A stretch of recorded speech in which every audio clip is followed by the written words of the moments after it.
my name is Mary Kay Hunt, also known as Coach MK, and welcome to the first edition of Coffee Chat. I'm super excited because today I am coming to you from Knoxville, Tennessee. I am visiting with my daughter and her husband and my grandbaby. And Jesse and I were talking yesterday at lunch a little bit about his business, and we were also talking about building relationships to build business. So Jesse, one of the things that you mentioned was a segment of the market of people that you were interested in building relationships with, and who was that? Realtors. Awesome. And that just got me excited because I've had a ton of realtors help me in my life of transformation over the last several years. And I started thinking about business tips that would benefit realtors and also mortgage brokers. So today, ask yourself, if you're a realtor and you're listening to this, I want you to ask yourself, are you experiencing some of these issues? Is there low inventory? Are you looking at competition? Are you seeing more people purchasing online? Are you also kind of in a space where maybe your time management or your organization or your motivation might be taking a hit?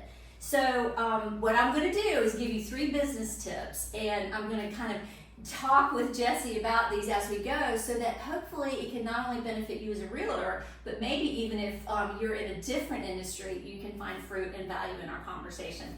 So Jesse, first and foremost, I want to find out what inspired you to go into your new field.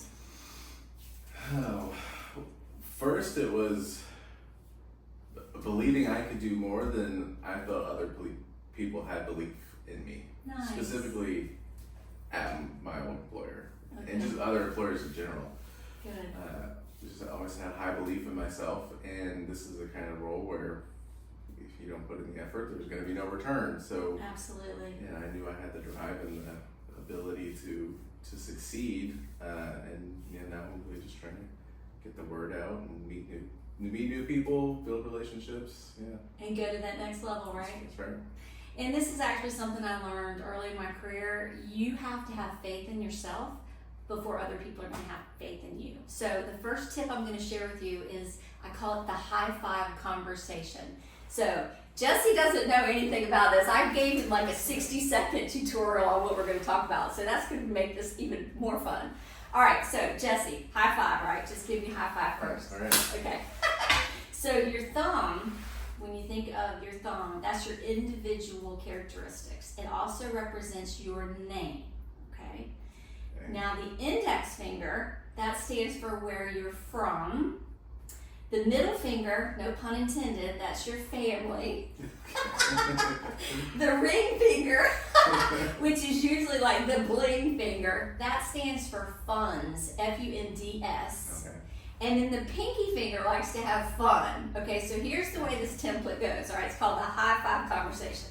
All right, so when I'm meeting someone for the first time, let's say, because you're in a couple of networking groups, right? Yeah. And then even maybe when you're going to your church or even out in the grocery store, you might meet people for the first time, or you might want to get to know people a little bit more. So this is a tool you can use to help you do that. Right. So the first thing that's important is when you meet someone, kind of get an overview of their characteristics, but get their name. So let's pretend we're meeting for the first time. Sure. What's your name? Jesse. Jesse. Wow, what's your last name? Burns. Okay, great. And Jesse, where are you from? Originally Wilmington, North Carolina, and moved here to Knoxville about 4 years ago. Okay, awesome. And then tell me about your family. So the reason we moved here is because my mom and dad live here, and about 4 years ago we found out we were pregnant with our first child, Grace, who's 3.5 now. Grand K, proud mama. And we got one on the way now. So, woo! but yeah, mom and dad were here, so we followed them, wanted to be a little closer to the family. And I have an identical twin. He's also here, and an older brother who lives down in Florida. Okay, fantastic. And now the next ring finger is funds. Tell me what you do for work. I'm a financial planner that also does mortgages. Okay, all right, great. And then when you're not working, what kinds of things do you enjoy? We spend a lot of time at church and going to those events, and Belinda has a really great group of mom friends, and the dad's really awesome too, so we spend a lot of time with them. Cool. And I think this weekend, what did I hear that you get to go to? Oh, a lot of birthday parties. Yeah. I remember that as well. Yes, 3. Because we had 2, and then surprise, surprise, the 3rd one popped up. Okay, awesome. Well, and here's the great thing about this conversation tool. I've actually done this exercise with corporations when I'm conducting training development programs, and I've had people that have worked next to someone for 5 and 10 years, and if they'll invest 2 minutes to have this conversation, they find out things that they didn't even know about one another. Mutual interests, mutual hobbies. So I hope, I'll throw down a little challenge, I hope that you'll use this tool to not only get to know someone that you don't know, but also to strengthen and deepen a relationship with somebody that you do know. So another tip, and this is something I learned a long time in my career, is that you want to do business with people that you like, that you trust, and that you respect. Yeah. And when I bought a house in Greensboro, it was, I think, 2018, the gentleman that I chose to do my mortgage was a gentleman who had been in a networking group with me for 10 years. And we hadn't been in a networking group for a while, but his theme was client for life service. And when I think about his qualities and characteristics, you have a lot of what Mike had. You have integrity, you have character, you're very personable, you have great communication skills, and you seem to be very patient. Now, granted, I can see things from the mother-in-law standpoint, but I am a dad now. Yeah. So that times 10 is your patience. There you go.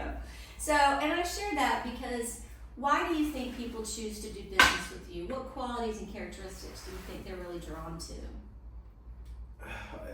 I think people feel, because I'm completely genuine about it, is that I want the best for them, not the best for whatever's going to pay me the most. Specifically, because it is a life, especially doing finance, it's going to be a lifelong relationship from now until they get to retirement. So, building that trust early is a big deal, especially when you're dealing with people's money and their potential retirement savings. So yeah, I think people see the genuine desire to do right by them. Good. And I think the tip here that's important is that we need to know why our clients are choosing us. And if they've chosen us, asking for a testimonial or to keep us in mind when they're talking to people or even asking for a referral, if we've done an excellent job and we're building relationships to build business, then we need to have a library of those testimonials or client feedback. And I think when you're asking for testimonials, you want to keep them to like 30 or 40 words. You don't have to make them super long. And I had reached out to a gentleman that I had done a keynote for last year for an association, and I was shocked at his perception and his experience of our engagement. And so I share that because if you're not used to asking for testimonials, I really want to encourage you to do that, because people are happy to share feedback with you on what they like about you or the experience. And the third tip is about following your interests and your passions. And one of the gentlemen that is a real estate agent that I met at the chamber in my territory in Oak Island, North Carolina, his name's Steven, and he's a member of the yacht club. He's passionate about boating. He also loves dogs, and then he enjoys wine. And not necessarily in that order, as I kind of mentioned, but he took his passion for boating. He became the membership chairperson. Now he's in more of a different leadership role, and he's passed that membership baton to me now. And he also, once a month, partners with this wine shop where they have gelato, and he'll have, like, one month they might raise food for the local dog shelter. Another month they may bring in a canned food drive, or they have a food drive for the local pantry for the community. One month, with all of the rain that we had up in the mountains in North Carolina, he did a clothing drive. And when we can sort of marry our passion, our interests into kind of a community service type entity, I think it really helps. And the thing I think that's a blessing, and that we all need to remember, the more people that know what you do, potentially the more people that can do business with you. So tell me a little bit more about some passions and interests, especially with church and other things that you feel like you're doing to really meet people here. Yeah, I can't remember why. My brother bought an espresso machine.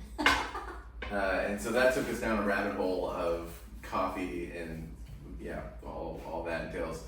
And so learned how to make lattes, cappuccinos, the whole 9 yards with that, including like latte art, the whole nice and stuff.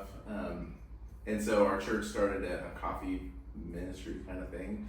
So every Sunday I stand and I make espressos and lattes for people, and get to meet them, and just to plug myself a little bit. And, absolutely.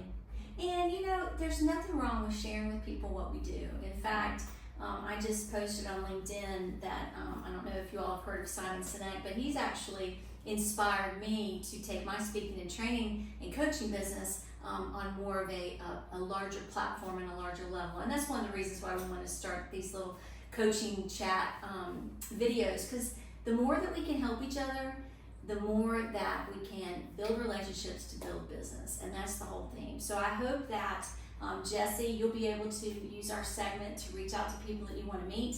My hope is that you found value in some of these tips that we've shared with you to help you grow your business. And remember, make every day count, because if you truly want to be a catalyst for change in your business, you have to be willing to do things differently. You have to be willing to learn, to grow, and to lead. We'll put our contact information below, and blessings to you, and make every day count.